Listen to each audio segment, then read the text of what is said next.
पिछले पार्ट में हमने पढ़ा था कि कर्नाटक एक प्रोग्रेसिव स्टेट है इंडिया का, जहाँ पर day by day technology, science इन सब में डे बाय डे प्रोग्रेस हो रही है। कर्नाटक की राजधानी कैपिटल बेंगलुरु है। यहाँ पर बेंगलुरु को सिलिकॉन सिटी के नाम से जाना जाता है। कर्नाटक में बहुत सारे ग्रेट पर्सनैलिटीज़ हैं जिन्होंने कर्नाटक को विश्व पटल पर मार्क कर दिया है। उसके साथ ही कर्नाटक में चंदन के पेड़, इस्पात, तांबा, लोहा इन सभी का प्रोडक्शन होता है और चंदन के पेड़ विपुल मात्रा में होने के कारण कर्नाटक को हम चंदन का आकार कहते हैं। यहाँ पर फेमस नदियाँ कावेरी, कृष्णा, तुंगभद्रा है।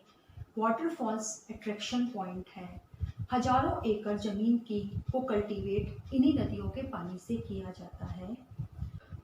आज हम पढ़ेंगे कर्नाटक राज्य की शिल्पकला और वास्तुकला के बारे में। शिल्पकला होता है स्कल्पचरल आर्ट, यानी कि जिससे मूर्तियों को बनाने वाली जो आर्ट होती है उसे हम शिल्पकला कहते हैं। वास्तुकला होता है आर्किटेक्चर। तो आज हम शिल्पकला और वास्तुकला के बारे में और यहाँ के राइटर्स के बारे में हम रीड करेंगे। कर्नाटक राज्य की शिल्पकला अनोखी है। शिल्पकला मैंने आपको बताया स्कल्पचरल आर्ट, यानी यहाँ की जो मूर्ति बनाने की कला है, मूर्ति बनाने की जो आर्ट है वो अनोखी है, यूनिक है। बादामी, ऐहोले, पट्टदकल्लू में जो मंदिर हैं उनकी शिल्पकला और वास्तुकला अद्भुत है।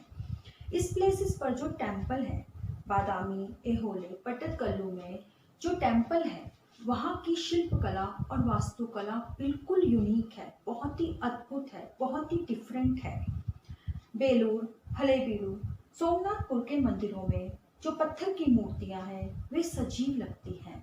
यहाँ पर इन टेम्पल में जो बेलूर वगैरह के टेम्पल में मूर्तियाँ हैं, स्टोन से बनाई गई मूर्तियाँ हैं, ऐसा लगता है वो अलाइव हैं, सजीव हैं, हमसे बातें कर रही हैं। ये सुंदर मूर्तियाँ हमें रामायण, महाभारत, पुराणों की कहानियाँ सुनाती हैं।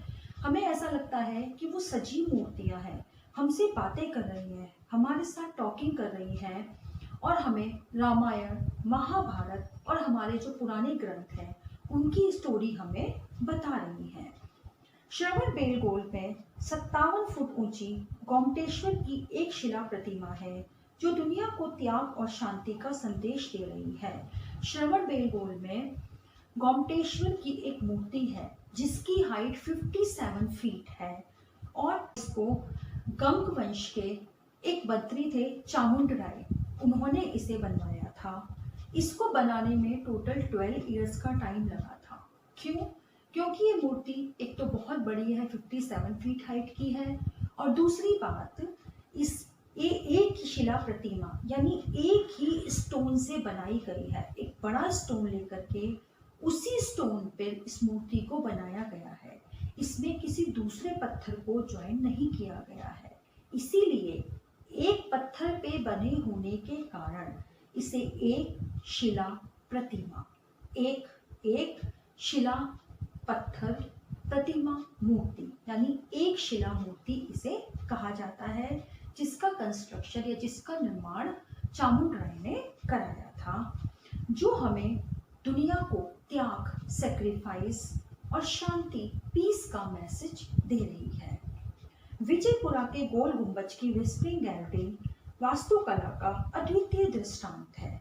विजयपुरा में जो गोल गुंबज है उसकी जो विस्परिंग गैलरी है वो वास्तुकला यानी आर्किटेक्चर का एक बहुत ही यूनिक एग्जाम्पल है।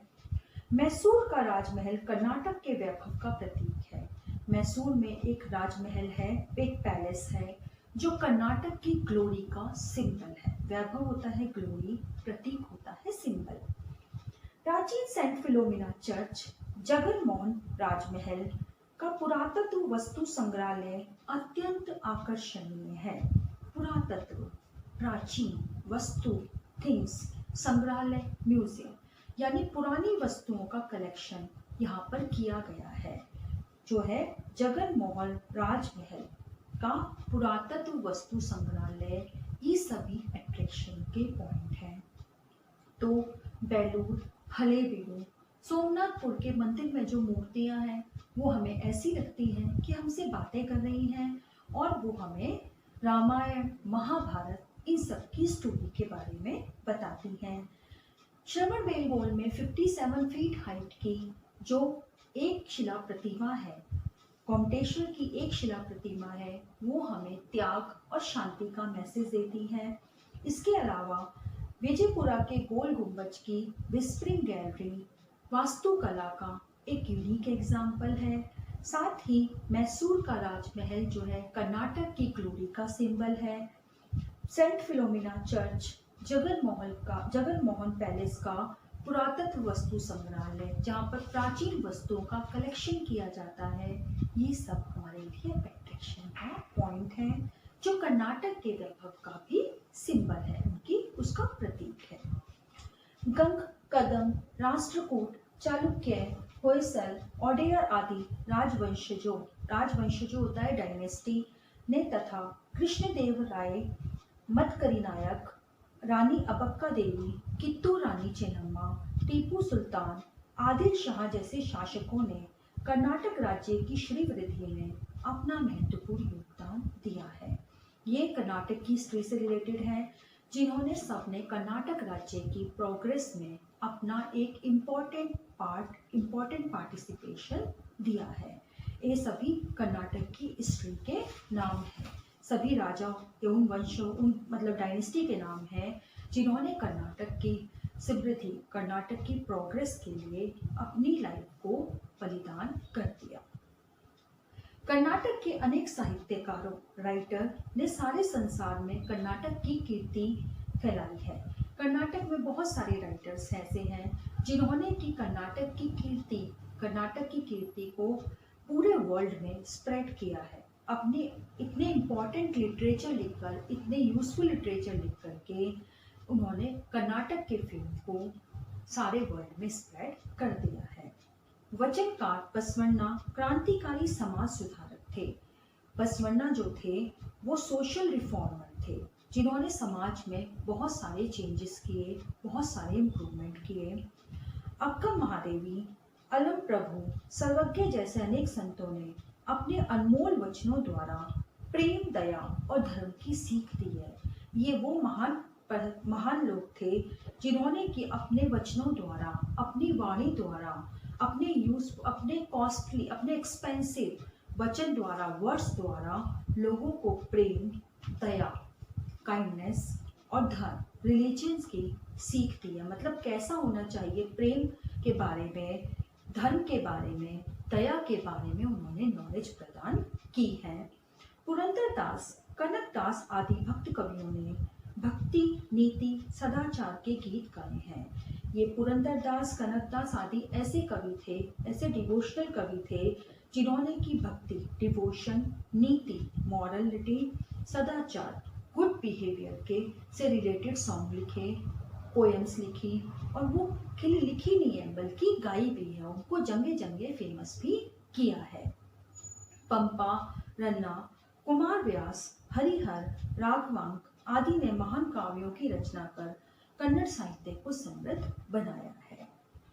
आधुनिक काल के साहित्यकार कुवेंपु, द रा बेंद्रे यानी कि दत्तात्रेय रामचंद्र बेंद्रे, शिवराम कारंत, मास्ती वेंकटेश अयंगार, वी कृ गोकाक यानी कि विनायक कृष्ण गोकाक, यू आर अनंतमूर्ति यानी उडुपी राजगोपालाचार्य अनंतमूर्ति, गिरीश कर्नाड और चंद्रशेखर कंबार ज्ञानपीठ पुरस्कार से अलंकृत हैं। इन सब लोगों को, इन कवियों को, इन लेखकों को ज्ञानपीठ पुरस्कार भी दिया गया है।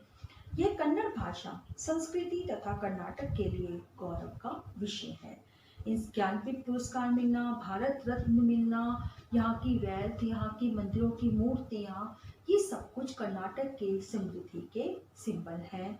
कर्नाटक की समृद्धि और हमारे लिए प्राउड का विषय है। हम प्राउड कर सकते हैं कि कर्नाटक इतना प्रोग्रेसिव स्टेट है।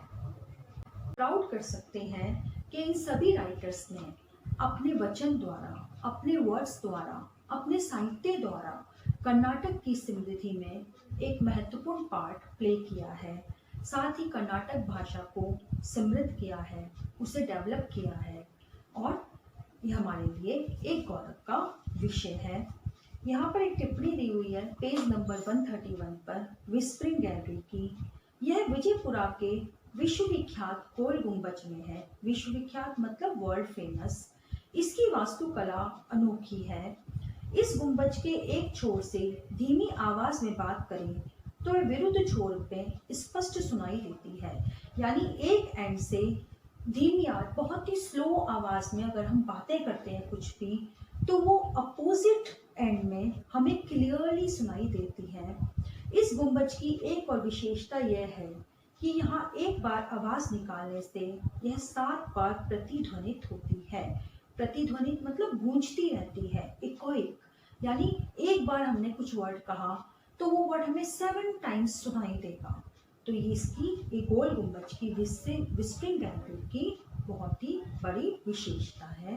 तो इस तरीके से कर्नाटक हमारी मातृभूमि है और हमें प्राउड होना चाहिए कि हमने कर्नाटक जैसे स्टेट में जन्म लिया है।